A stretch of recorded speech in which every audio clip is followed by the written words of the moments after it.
natwe, izina ryawe ryubahwe. Tugushimiye umwanya uduhaye, kandi iki cyawe ukora kuri umusozi gikore mu izina rya Yesu, amena. Muraho murakomeye. Nahoze ndareba ku isaha mbona igihe kiri kugenda, kandi akaryoshye ngo ntabwo gahora mu itama, niko umunyarwanda yavuze. Ariko reka twongereho iri jambo, hanyuma tuze gusezeranaho tumaze kuryumva. Muraho ariko nitwa Manase, ngira ngo abantu benshi niryo zina banziho, kandi mwese ntegereza tuziranye. n'uwari utanzi ubwo aramenye. Iwacu ni hariya hakuno y'iwabo wa twese, ntuye hakuno aho ngaho. Ubwo iyo tujyanye abantu ku icumbi banyura hafi yo mu rugo, niho ntuye hafi aho ngaho. Imana ibahereza umugisha. Ndi kwifuza ko twavugana mu gihe gito gishoboka, ariko nanone nkifuza ko twakumva ijambo ry'Imana kandi tukariha agaciro. Yesu ashimwe.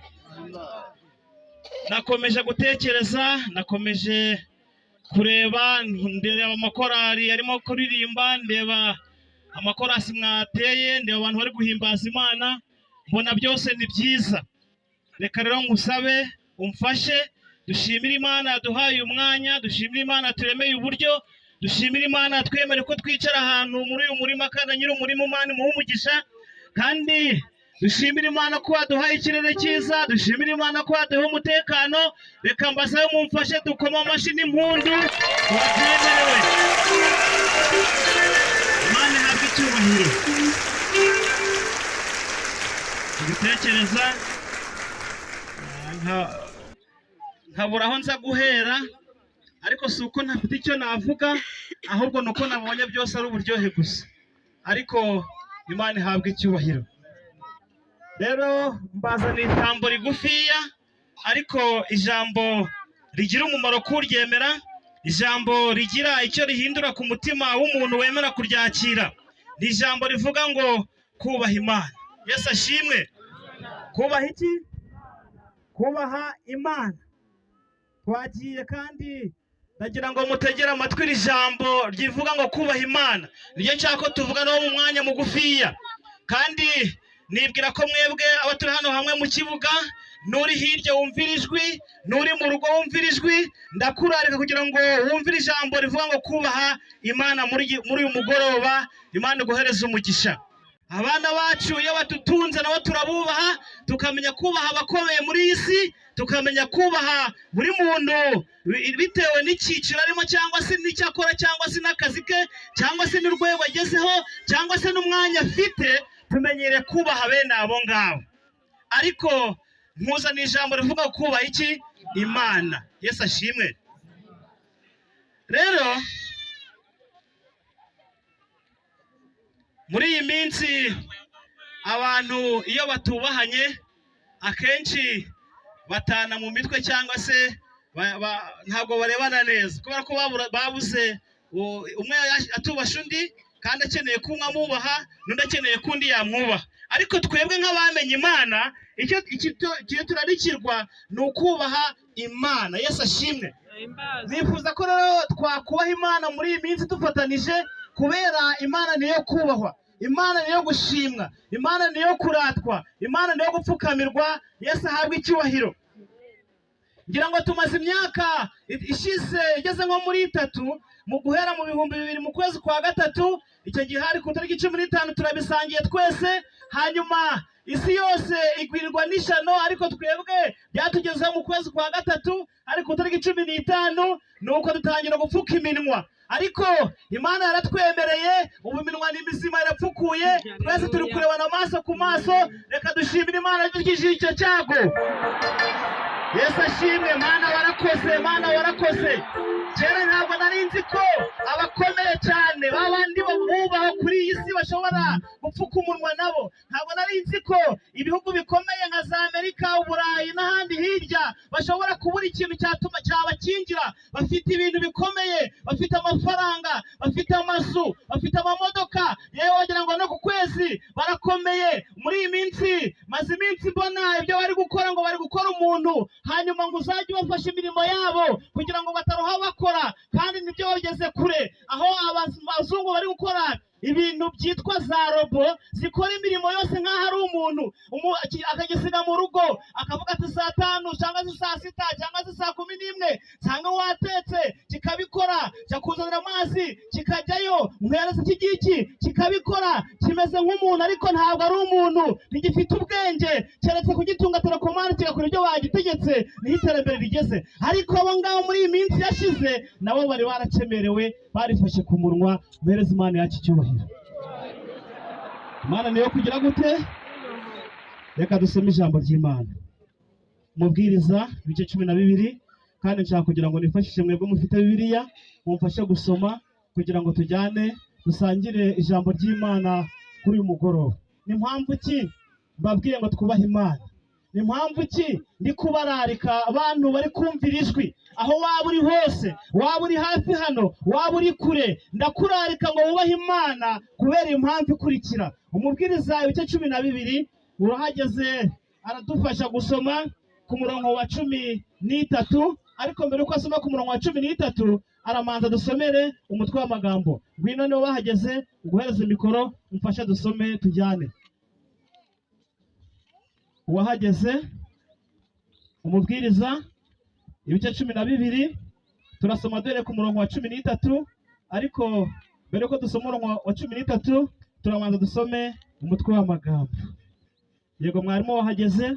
Nahageze. Umubwiriza ibice 12 turasoma dore ku murongo wa 13, ariko mbere yuko wasoma urabanza dusomere umutwe w'amagambo twumve unguvuga ngwiki. Ndikubararika ngo uyu mugoroba twubahe Imana. Yego, ni mpamvu iki dugomba kubaha Imana? Yakuba mwarimu dusomere. Umutwe w'amagambo uravuga ngo kandi nta kindi gifite akamaro atari ukubaha Imana. Imana guhumugisha. Ni umutwe w'amagambo. Yego, ngera usubiremo abantu bumve neza, numvise batawumvise. Nta kindi gifite akamaro atari ukubaha Imana. Nta kindi muri iyi si gifite akamaro keretse igifite akamaro ni ukubaha Imana. Yesu ashimwe. Ahimbaza. Barabyumvise? Yego. Soma ku murongo wa 13. Iyi niyo ndunduro y'ijambo ryose byarumviswe. Iyi niyo ndunduro y'ijambo byose byarumviswe. Mu yandi magambo, tugeze hano turi muri uyu mwanya, abaririmbyi baririmbye, abo kubyina babyinnye, abo kwiyereka biyeretse, abo guhimbaza Imana bahimbaje, kandi naho uri, naho usanzwe mu itorero urimo, iwanyu mu rugo, byose barabikubwiye. Ariko iyi niyo ndunduro y'ijambo ry'Imana. Komeza usome. Wubaha Imana. Wubaha Imana kandi ukomeza amategeko yayo. Ukomeza amategeko yayo. Kuko ibyo ari byo bikwiriye umuntu wese. Ibi ni byo bikwiriye umuntu wese. Reka mfasha duhereze Imana yacu icyubahiro. Byose byarumviswe. Yego. Muri mwe hari utazi ko Imana ihari? Hari utazi ko Imana ishoboye byose? Hari utazi ko Imana ari umwami? Hari utazi ko Imana ari umutware? Hari utazi ko Imana ari rubasha? Ibi byose byarumviswe, ndetse Imana yagiye dukora n'ibyo tureba n'amaso yacu. Imana yagiye tunyuza ahantu hatandukanye, Imana yagiye turwanirira, Imana yagiye turengera, Imana yagiye mu ruhande rwacu. Byose byarumviswe, twe byose twarabibonye. Igisigaye ni ukubaha Imana, ndetse ugakurikizaho no kongeraho amategeko yayo ukayubaha, kuko ibi byose Imana yari bituyigiramo neza kandi yaraturinze. Imana yacu ihabwa icyubahiro. Reka dukomere Imana mu mashyi. Yesu ashimwe. Nakomeje gutekereza, ndavuga ndetse ko abantu muri iyi minsi bafite ubwenge, bakaba hari n'abashakashatsi yemwe bukomeye. Muri iyi minsi tuzi guhinga neza cyane, tuzi gufumbira. Ejo bundi niho nandi kuganira n'umuntu, ndavuga nti twari tugeze ahantu kera barahahingaga, ariko nyuma hataraza ikoranabuhanga ryo gufumbira bahatera ibiti. Ariko ndavuga ntiyaba icyo gihe bari bazi gufumbira nk'iki gihe haba hadatewe ibiti, haba hahinzwe imyaka. Yego, muri iyi minsi abantu bazi kwiyitaho, bazi kwambara neza, bazi kwisiga, bazi guhamagarana ku matelefone, bazi kureba ibigezweho, ariko ibyo byose bitarimo kubaha Imana nta kamaro. Soma ku murongo wa 14 kandi ndi kugana ku musozo. umurongo wa 14,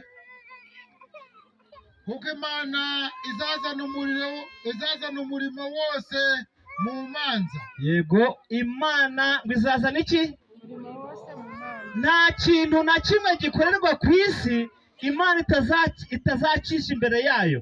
Ni ukuvuga ngo umurimo, icyo ukora cyose, umurimo, niba uhinga, niba ucuruza, niba uririmba, niba ubyina, niba usenga, niba uworora, umurimo wose ukora, ibyo urimo byose, ubuzima urimo bwo aribwo bwose, icyo ari cyo cyose, wa munsi nugira, kuko byose byamaze kumvwa, byose byamaze kwigishwa, byose twamaze kubikora, nta kimana itazazana mu rubanza. Ongera usubiremo twumve.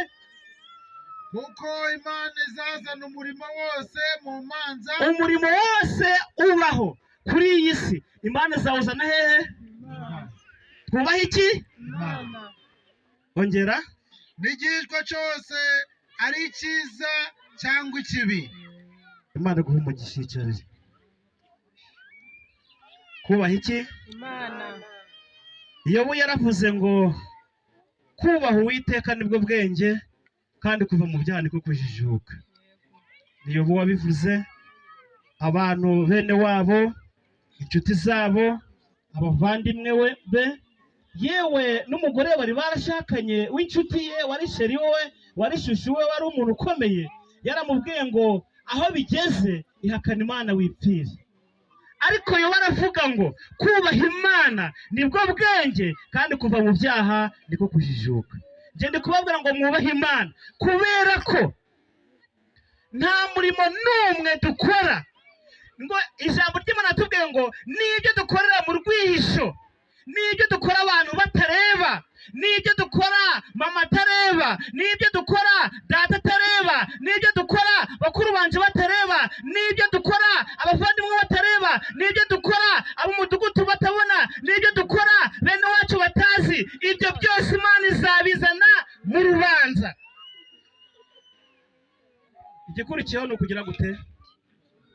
Igikurikiyeho ni ukubaha Imana.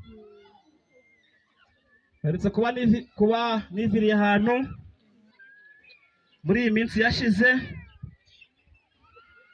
ndakataza bwari bwije, nari ngeze ku Rusumo nko mu gihe cyo mu masaha 3, ndakataza ndi kugira ngo ninyure muri wa muhanda bakunda kunyura muri umuhanda bagana ku Rusumo, barahazi murawuzi mwese.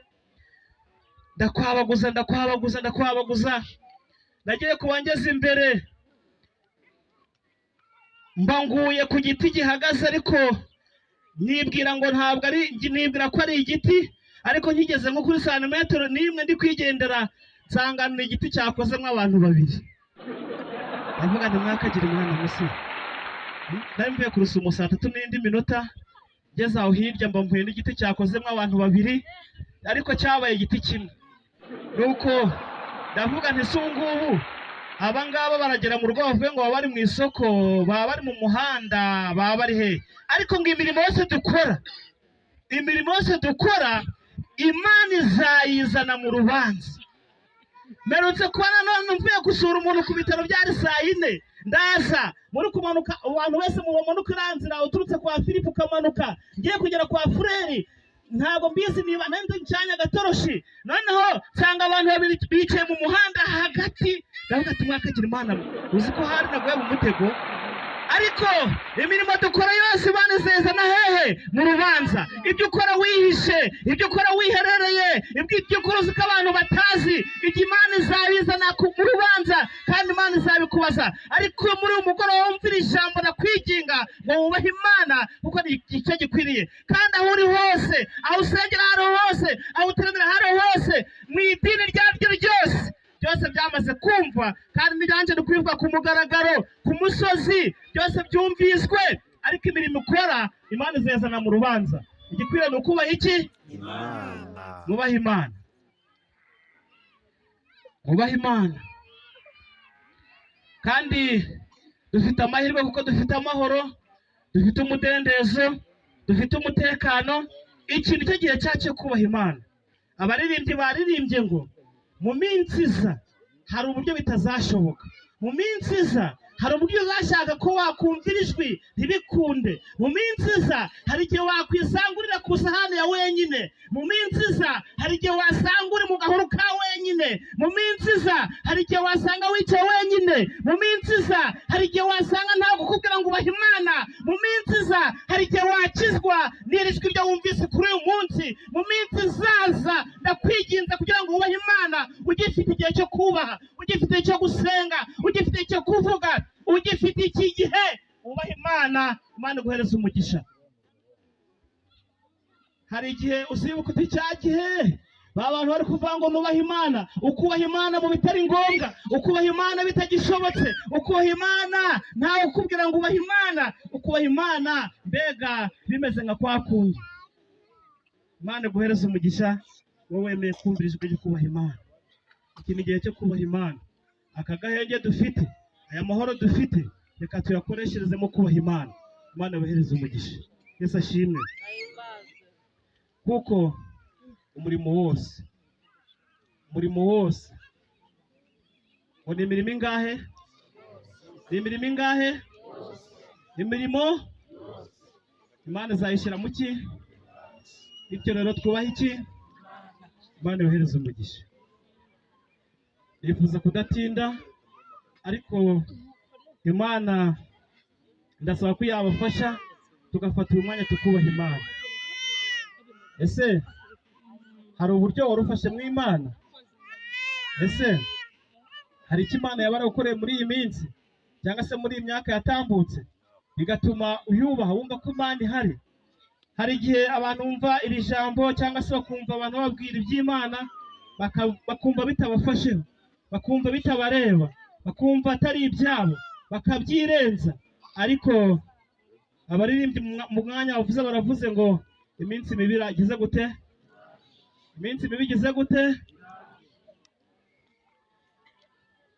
none nisanga utubasha Imana iminsi mibi nizi gasanga utubasha Imana urumva byagenda gute Imana ibahereze umugisha ese ko duteraniye hano wumva Imana ariyo kubahwa ikibazo wumva Imana ariyo kubahwa niba wumva Imana ariyo kubahwa haguruka uyihe icyubahiro niba wumva Imana ariyo kubahwa haguruka uyihe icyubahiro niba wumva Imana ikwiriye gutambirwa niba wumva Imana ikwiriye gupfukamirwa niba wumva Imana ishoboye byose niba wumva Imana ari ifite ubuzima bwawe mu biganza byayo niba wumva Imana ari ikubeshejeho niba wumva Imana ari ikurinze niba wumva Imana ari gukijije icyago niba wumva Imana ari gutungiye abana niba wumva Imana ari kugaburira niba wumva Imana ari ituma worora bikemera niba wumva Imana ari ituma uhinga bigakunda niba wumva Imana ari ituma ubaho niba wumva Imana ariyo kubahwa haguruka uyihereze icyubahiro muri uyu mwanya Imana iguha umugisha nawe wemeye guha Imana icyubahiro ukwiye ku mutima kandi Imana ikwiriye kubahwa mu isi no mu ijuru kugira ngo izina ryayo rihimbazwe Imana ibahereze umugisha Imana ibagiriye neza Mana tukuramburiye amaboko kugira ngo ububahwe hereza Imana icyubahiro kandi Imana ikubone Imana ibone ingamba zawe Imana ibone icyifuzo cyawe Imana ishyirwe hejuru komeza umanike iki kiganza nyakubahwa pastor nsengera abantu Imana ibahereze umugisha Mana turagushima kuko icyoro cyawe ugaragaje ahantu kuri uyu musozi turagushimira abari hano waretse kumva ijambo ryawe kandi wavuze ko ijambo ryawe ritazagaruka ubusa reka umwuka wera rikoresha umurimo waryo mwami rizagarukana agakiza rizagarukana imbuto zo gukiranuka rizagarukana umusaruro mwami tuzahimbaza izina ryawe mwami turagushimira abagaragu bawe n'abaja bawe twasanze kuri uyu musozi batwakiriye mwami reka ubahe umugisha abumvishije ijambo bose umugisha mwami Imana abazamuye ibiganza kugira ngo bakubahe icyubahiro kibi cyawe. Ngwino rero ubagire neza, kandi umugaragu wawe umuhe umugisha, mwami umusiga amavuta, umwambika imbaraga, kugira ngo mwami Imana abe mu mavuta yawe, kandi aje muri cyo kuvuga igihe cyose. Ngwino utugirire neza, reka uyu musozi mwami uwugenderere, reka abone ubwiza bwawe, reka imbaraga zawe zigaragara ahantu mwami. Byose bikoreye kwiyubahisha mu izina rya Yesu Kristo umwami wacu, amen.